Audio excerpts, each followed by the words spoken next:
Oh, Mike Schmidt is the greatest player in Phillies history with more than 500 home runs. And George Brett, 3,000 hits, a Hall of Famer, one of the clutch players in all of baseball history.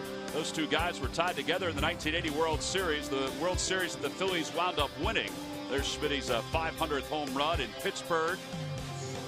Finished with 548 career home runs. And how about that? A little get-together in Sports Illustrated back in August of 1981. And, of course, the World Series program from 1980. And both of the third basemen join us up here in the booth. Guys, thanks for coming on. How we doing, all right? So far, so far, not so good. All right, Schmidt, how we doing so far? We're doing good.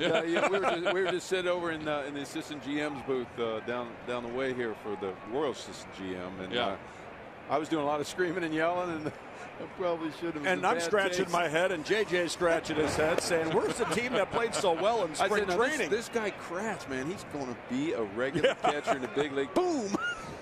He's a good scout, this guy. Yeah, he had to shoot it, too, because the wind was blowing so hard. That looked like one of Sarge's old hits. I work with this guy regularly. Boom! Home run. Great call. What do you remember about the '80 World Series coming to Philadelphia? Oh, I remember Dickie Knowles. Remember him real well. I remember Tug McGraw, Steve Carlton. I remember Schmitty. The one thing I remember most is late in the game when a guy hit a pop-up. Frank White hit a pop-up over at the old Veteran Stadium, and it bounced out of Pete Rose's glove, and Bob Boone caught it. And all the policemen and the horses on the field at the end of the game, Game 6. And losing the ball game, but it was a great experience coming here. First time back in Philly since the '80 World Series. No, if I might add to what George said, or add to George's comments, he's great with that. He loves to travel, help people out, and he's helping me out, and the Phillies out for sure this weekend. We started talking about this first ball ceremony way back in December. With Debbie Nacito and Dave Buck, and can you get George Brett? Do you think George would come? We're opening with the Royals. And I said, are you kidding? George will do anything I ask him. He's the greatest third baseman that ever lived. Lorenzo Cade takes a shot. I introduced him to Mike Moustakas today. Oh, and I said, Moose, come here. I want to introduce you to somebody. He came over. He knew who Mike was, obviously. And I said, here's the greatest third baseman that ever played the game. And Mike Moustakas, you should have seen the eyes on his face. He was real excited. I did see that exchange down in the field. I didn't know if you had Yeah, but he said, I thought you were. I was going to say, what was his reaction? Was he sheepish? Because, well, it depends. It depends. Do you want to hit a home run and play good defense, or you want to hit singles and stretch them to doubles? And I sure look a lot older than George Brett, though. Well, you are a lot older. What do you think of the ballpark? I love it. I really do. I think it's a great improvement over the old stadium here that I played in the '80 World Series. A baseball-only stadium in a baseball town. I think it's fantastic. Well, there's the parade after the '80 World Series championship for the Phillies with the vet in the background. Phillies then had another parade in 2008 as Eric Kratz leads it off and takes a pitch outside. It's 1-0.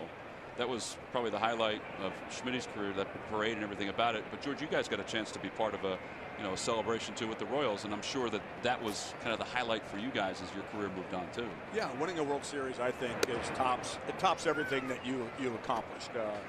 It's funny when you win a World Series. I don't care if you're the clubhouse man, the 25th man on the team, the long man, the bullpen catcher. You feel as good as the guy that won the last game. You feel as good as the guy that got the base hit to win the last game of the World Series, and that's what. When finally winning one of those things that's when I realized the importance and what a town, the celebration of the town, how important it is for your team to go out there and perform well.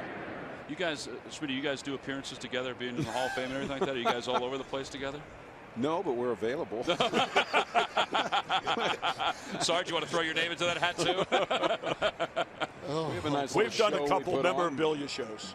George and I can do some comedy for about a half hour together. I'm sure you can. Well, let him tell you about how he sent a guy out to, he put a crew together to go out and find one more RBI. I know, you're so full of it. Schmitty and I were tied. And all of a sudden, about 5 years after I got inducted in the Hall of Fame, so probably 2004, all of a sudden I get an email from the Hall of Fame saying, hey, you had one more RBI than we thought you had. So I basically had to call Mike and tell Mike that I got one more RBI. Did they change your plaque? I think they did. And they also said he's got one more than Mike Schmidt. An extra line. He one-ups me with everything. Brett does. Ask him when he was drafted. I was the 29th player taken in the draft in '71. He was the 30th. You were the 30th. That's right. And I didn't know that until I read his book, or until I glanced through his book. I didn't read the whole book. When did you guys first meet? All-Star games? Was there an All-Star game that you first met? Well, we talked about that at a press conference tonight, and George is like, he loves interleague play. I said, were you crazy? Remember back in the day when the All-Star game and the World Series had such charm? I only got to see George Brett once a year, and it was really a thrill to see him, you know. And or at least to see him up close and in person. I didn't know him. I was jealous as hell of him, and you know, if I ever could do it all over again and come back, I want to come back as George Brett. And George wants to go back as a 500 home run. Yeah. George wants to play in Philly. I want to come back, and I'd like to try to play in Kansas City, but just for a couple games. Just for a couple of games. We got you. Well, guys, listen. It's always a pleasure to see you All right, guys. Tom. Thank you very much for coming on today. We appreciate it. Good seeing you again. It's the start of what will be a great weekend here in Philadelphia. The Phils and the Kansas City Royals. We go to the top of the 5th here at Citizens Bank Park.